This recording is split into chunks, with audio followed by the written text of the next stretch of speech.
So why did Boris Spassky start applauding Bobby Fischer at the end of the game? That is what we are going to discover. We are at the 1972 World Championship between two legends of chess. The American Bobby Fischer challenges the Soviet Boris Spassky, the defending champion. And this sixth game of the match is a turning point because for now, both players are tied, 2.5 points each. And Bobby Fischer is going to surprise everyone right from the first move. He is going to play the pawn in c4 here. He has almost never played that in his career.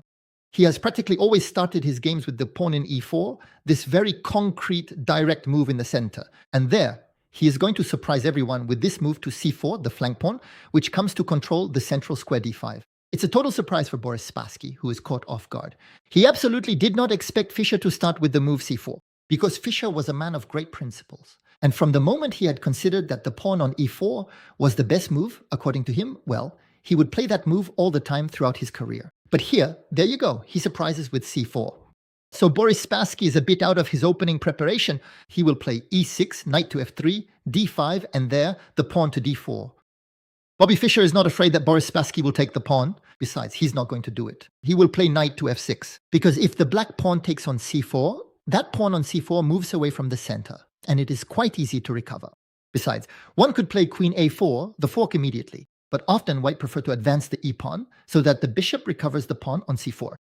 But as I told you, Boris Spassky prefers to play knight to f6.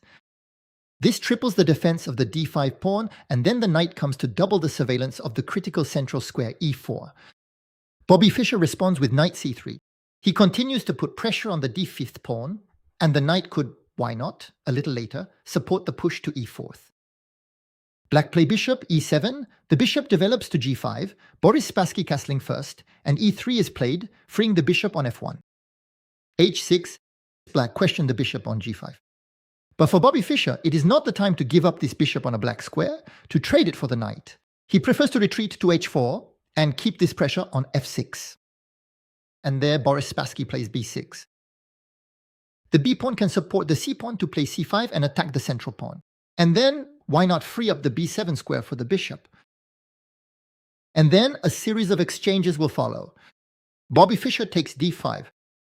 Black could very well recapture with the pawn, but they prefer to recapture with the knight, revealing the queen and the bishop, which are attacking the h4 square. And that triggers exchanges, bishop takes bishop, queen takes. Bobby Fischer continues his exchanges, knight takes, pawn takes. And there he plays rook c1. He places his rook on the semi-open file to put pressure on the backward pawn c7. And the pawn c7 cannot go to c5 for the moment, despite the protection of the pawn b6 and the queen. Why? Because if black plays c5, the d-pawn can take. And in case of a recapture, the file opens up for the queen, which can go and capture the central pawn on d5. So black will first play bishop e6. They defend the pawn d5 and prepare the push to c5. And here, one might expect Bobby Fischer to bring out his bishop and prepare the kingside castling very quickly, but no, he's going to bring out his queen to a4. It might surprise you, but you will understand his idea right after. Black plays c5, and it is now that we will understand the idea of queen a4. It is to retreat the queen to a3 and establish a pin on the diagonal. Thus, the pawn c5 cannot move from its square, otherwise it would lose the black queen. And then the pawn c5 is now triply attacked, forcing black to have to defend. So Boris Spassky plays rook c8 to defend the pawn on c5 3 times. Bishop b5 is played.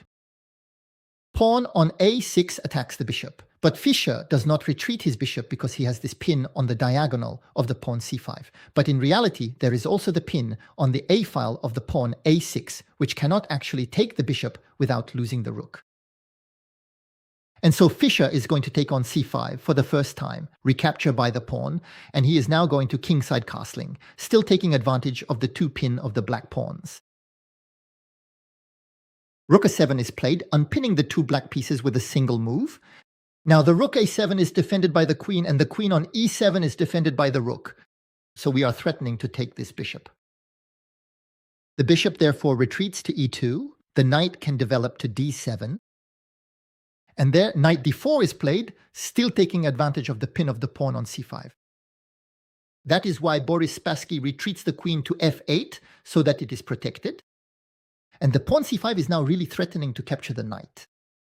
And this is where I'm going to ask you to take a moment for yourself to pause the video and to think a little bit. What would you play with white? Try to find what Bobby Fischer played, and more difficult, why he played it. Because here, it's the critical moment of the game.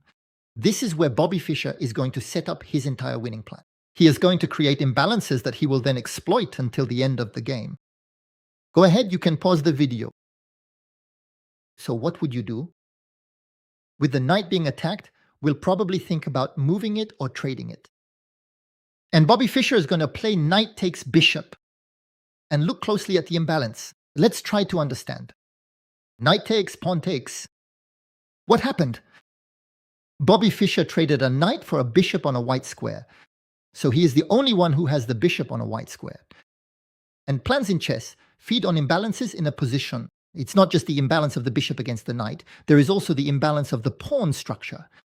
And so Bobby Fischer knows that being the only one with the bishop on a white square, he must engage the fight on the white squares and in particular destroy this mini pawn structure, e6, which protects d5, which is for the moment a central lock that prevents the bishop from expressing itself on the white diagonals. Because it's true that the bishop could express itself, particularly on this diagonal. If we manage to place, for example, the bishop on c2 and then the queen on d3, we could have an attacking battery to threaten queen incursions on h7. But the black knight could come to f6, to defend the square on h7. But e6 and d5 also hinder any action against the king on its diagonal. And that is why Bobby Fischer will play e4. He is coming to undermine this structure. He wants to damage it to create weaknesses on the white square and open up the white diagonals for the benefit of his bishop. Here, Boris Spassky is not going to take the pawn. He will decide to advance. If he had taken it, the pawn structure of the black pieces would be very fragmented. An isolated pawn on a6, an isolated pawn on c5, an isolated pawn on e6, an isolated pawn on e4. There is no doubt that he will end up losing a pawn, and perhaps even several. One can think of moves like bishop c4 to attack the pawn on e6, or queen h3 to go attack the pawn on e6. The pawn on c5 is targeted, the pawn on e4 is quite easy to attack. That is why after e4, Boris Spassky does not want to destroy his pawn structure, he will play d4. But look closely at what happens. A very important move that will support the concept of the color-based game. I told you, Bobby Fischer must engage in combat on the white squares. And so he absolutely must allow his pawn to go to e5 to open this white diagonal and to deprive the black knight of the f6 square, which could defend the h7 square. But he cannot play e5 himself, otherwise he will lose his pawn. So he's going to play f4. Because the other imbalance, which I haven't mentioned yet, is that now Bobby Fischer has obtained a majority of pawns on the king side. Look, he has 4 pawns on the right flank of the chessboard against 3.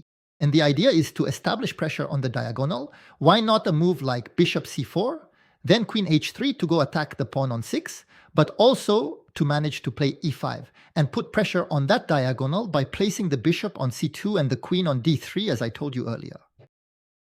And black cannot block the push to e5. If the pawn comes to e5 itself, white can take, and the knight cannot recapture because the capture on e5 frees the rook, which attacks the queen. That is why the queen comes to e7. But it's too late. Black don't have time to play e5, it's white who play e5 themselves. They fix the weakness of the pawn on e6, which can be attacked by the bishop and the queen. The pawn on e5 comes to control the square f6, so that the knight doesn't have access to this square, and set up attacking batteries on the diagonal bishop and queen. But the knight doesn't have access to the square f6, but it will have access to the square f8 to defend the square h7. But patience, we will come back to that. Black play rook b8, bishop c4 is played, first pressure on the pawn. Facing the king, so the king will shift to h8. The queen comes to h3, double attack on the pawn on e6. Black play knight f8 so that the knight defends the pawn and defends the square h7, which is a very important square in the defense, Pawn b3 is played. Black play a5. And there, look, f5. White mobilize their majority of pawns on the king side. They have more pawns, so they play f5. They want to open the diagonals for the bishop on the light square, but above all, open the file for the rook. Because if white at some point managed to place their attacking battery of bishop-queen on the diagonal, it will be necessary to eliminate the knight, notably with a possible trade of the rook for the knight. Black take on f5, the rook recaptures, leaving the f1 square for the other rook. Knight comes to h7, rook f1. We are going to threaten, why not, the entry of the rook on f7, queen d8. Bobby Fischer plays queen g3. He protects his e5 pawn and comes to attack g7. Rook e7 is played. And here, all the precision of Bobby Fischer, he doesn't enter f7 right away. Because after rook f7, an exchange could follow. We are, of course, threatening queen takes pawn mate, but there would be knight g5, which comes to intercept the queen's attack on the pawn, and the knight even comes to attack the rook. So Bobby Fischer is more precise. He doesn't play rook f7 right away. He will first play h4 to deprive the black knight of the g5 square.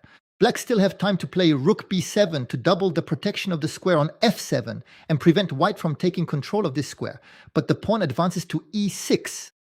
Rook c7 is played, queen e5, queen to e8, pawn f4, queen to d8, rook f2. For now, Bobby Fischer is torturing black. Bobby Fischer with white shows here that black actually have very few possibilities for reaction.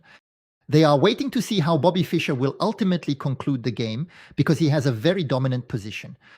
The pawn on e6 is very advanced in the position. There are these threats as soon as the knight moves to enter f8 with the rooks, but one could also play bishops d3, queen e4, and have possibilities to attack on the diagonal. So black play queen to e8, rook f3, queen to d8. We see that Boris Spassky for now is going back and forth with his queen. He is waiting to see how Bobby Fischer will proceed. But the bishop comes to d3, fixes the pawn on d, and prepares the winning attack battery. The queen comes to e8, queen to e4. That's it, the attack battery is in place. Bobby Fischer, he is not afraid of the rook taking the pawn, because there, obviously, by having placed the bishop on d3, he no longer protects the pawn. But if black take, which didn't happen in the game, mind you, we can then play rook f8 check. Upon a recapture by the queen, we would do queen takes knight checkmate, so recapture by the knight, but we can take with check to destroy the protection of the square h7 and finish with the checkmate. So in the position, Boris Spassky cannot take the passed pawn on e6. And so there is this rook f8 threat that is there. Even if the knight takes, we recapture with check, queen takes, and queen h7 checkmate. That is why the knight comes to f6. And here, what would you do? What decision to make? I invite you once again to pause the video. But while earlier it was a plan that you had to try to find, here it is something more direct. What would you do? So what did you think of? Bobby Fischer is going to sacrifice the quality.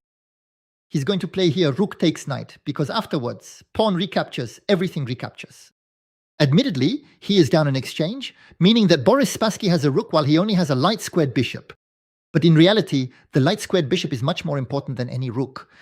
There is a very strong collaboration between the passed pawn, the bishop-queen attacking battery with this h7 square that black must constantly defend, the rook on f6, which now threatens the pawn on h6.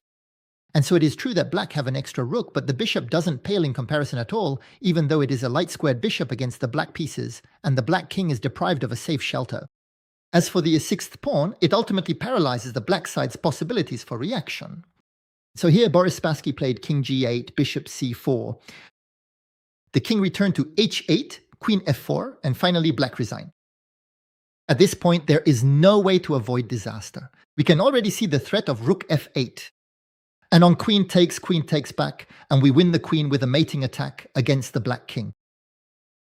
So black could probably play rook c8, but the problem is that we are threatening both rook f8, and we are also threatening captures on h6. So there are too many problems. Against rook c8, we can play rook takes h6 check. For example, rook h7 comes to defend, but queen f6 check, and we realize that the king is way too exposed. King g8 and there, the push to e7, which frees the bishop. And do you understand the problem? Everything is falling apart. The rook can come back to f7, but there, we can checkmate in 4 different ways, by the way. We could play rook h8 mate, protected by the queen h8 mate, but we can also play queen g6 or queen g5, which would also be checkmates. Don't forget that the rook is completely pinned, the pawn controls the square. But Boris Spassky therefore conceded in this position. The room applauded, and Boris Spassky even anticipated the room's applause by getting up from the stage and also applauding his opponent, Bobby Fischer. So it's very, very rare for that to happen, but Boris Spassky was known for his great sportsmanship and for being a very great gentleman. But it's really very, very rare. We are, after all, in the World Championship, the World Championship final, and this victory by Bobby Fischer allows him to take the lead, even though Boris Spassky was already leading 2-0 in the match. Well, Fischer had come back to 2.5 points, and after this 6th game, Fischer thus gains the upper hand.